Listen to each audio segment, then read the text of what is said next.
Hello and welcome to In the Kitchen with Mary Mac.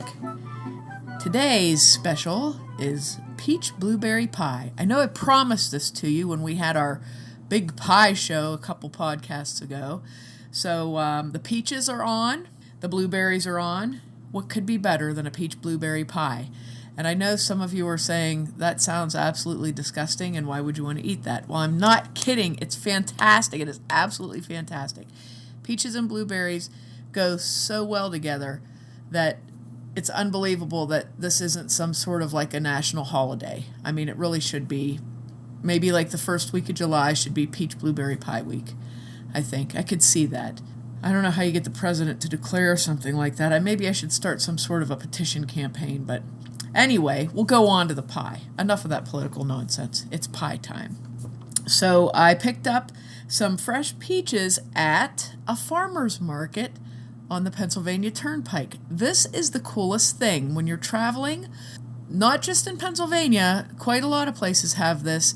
When you're traveling along a state turnpike, keep your eyes open because a lot of times at the rest areas, they have a special place where they have farmers markets and you can buy fresh produce, fruit, vegetables, locally canned things. We got honey that is it's the prettiest honey I've ever seen in a mason jar.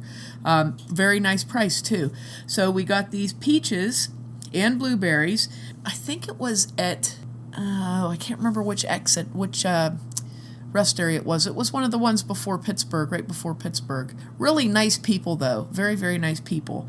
And the peaches were really good. Unfortunately, they were clingstone peaches, which you can use.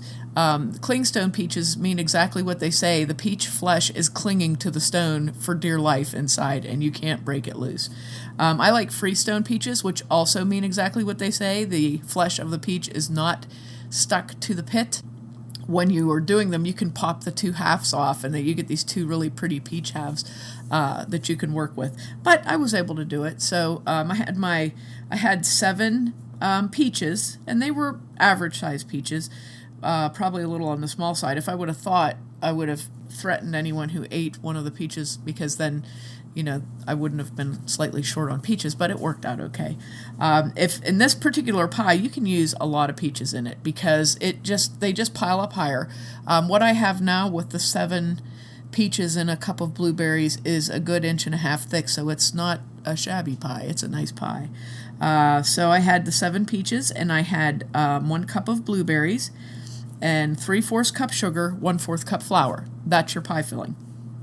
Now, if you've never worked with peaches before yourself, or if you have and you despise them in many ways, I'm going to tell you an easy way to slip the skins. And slipping the skins just means removing the skins.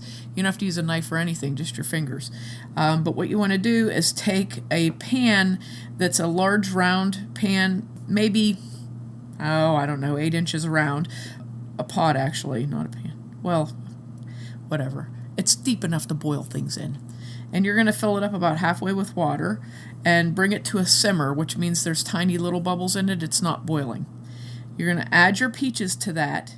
And once you get that last peach in there, you start timing it for 1 minute. You don't want it to go longer than a minute because it can actually kind of cook the peach, especially if they're a little more ripe, little soft, it'll cook the peach and make them hard to work with. So you put them in there 1 minute. After a minute, you drain the water off and just slide the peaches off onto either some sort of a strainer or into a bowl and let them cool off a little bit. And then you just take them and very carefully pull at that skin and it'll slip right off. If you have freestone peaches, what I like to do before I slip the skins off is I'll cut the whole way around the peach, the whole circumference right around it, and twist it, and you'll pop those 2 halves off. But it's so much easier to do when that little fuzzy skin is still on there because it's kind of grippy.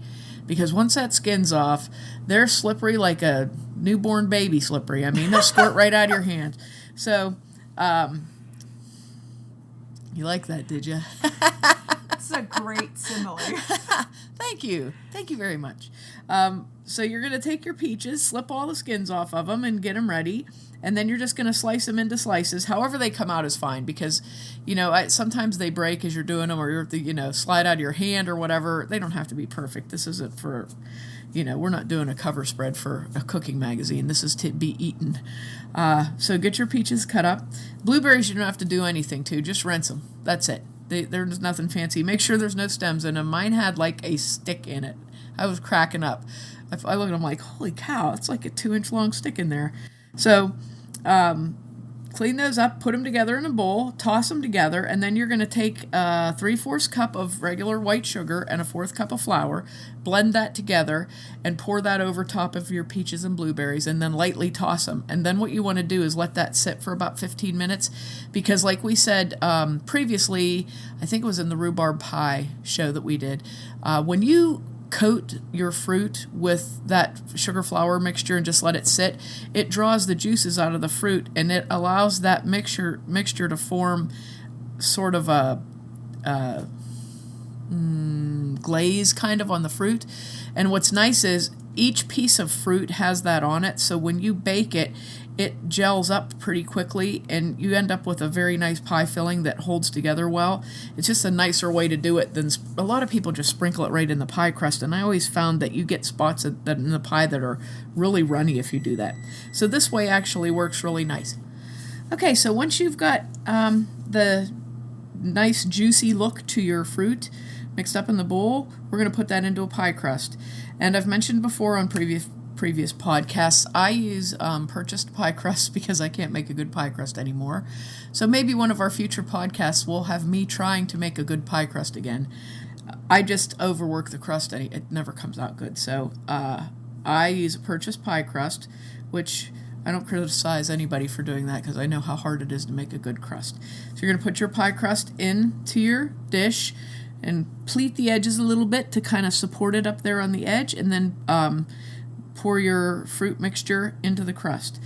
Our topping is going to be a crumb topping.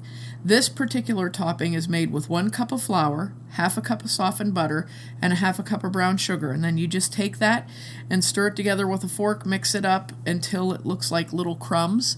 I sometimes just use my hands to do that too, because it just takes a long time to do it with a pastry cutter or a fork. So once you get that looking nice and crumbly looking, you're going to put that on top of your pie filling. And the way I do it is I go around the edge of the crust first, and I'll have some pictures up. I promise this time, I think. I'll have pictures up on Facebook showing you this, but I always go around the edge of the crust first and then work towards the middle because it keeps the juice from kind of going up on the side.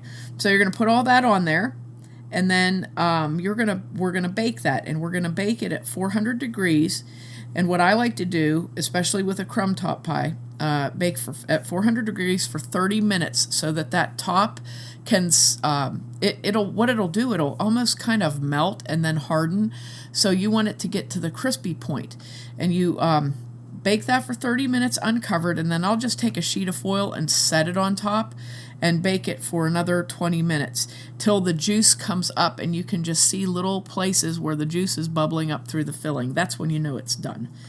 Okay, so we have that in the oven, and what you're gonna do, I always lift that foil up and kind of take a look and see. Like I said, when you see that juice kind of bubbling up through the topping in little places, you'll know it's about done. So you can look at that, and it's generally, every time I've made this particular pie, that's how it works out. 30 minutes uncovered, 20 minutes covered. So when it's done baking, just remove that foil from the top, very carefully remove it from the oven and let it cool, because if you cut it when it's hot, the juice and berries will run all over the place. It's just so messy. It's also good though, so you can do it if you want. But this is a really good pie. So when you make this, if you get a chance to make this, because you figure most places in the States you can get peaches, I don't know, probably for a good half of the year. This pie, the really great thing about this particular pie though, is you can make this using canned peaches. I know canned peaches are very popular in Europe and Asia because they're produced and canned, and that's just the way they are. So I think that you wouldn't have any trouble making this pie just about any place.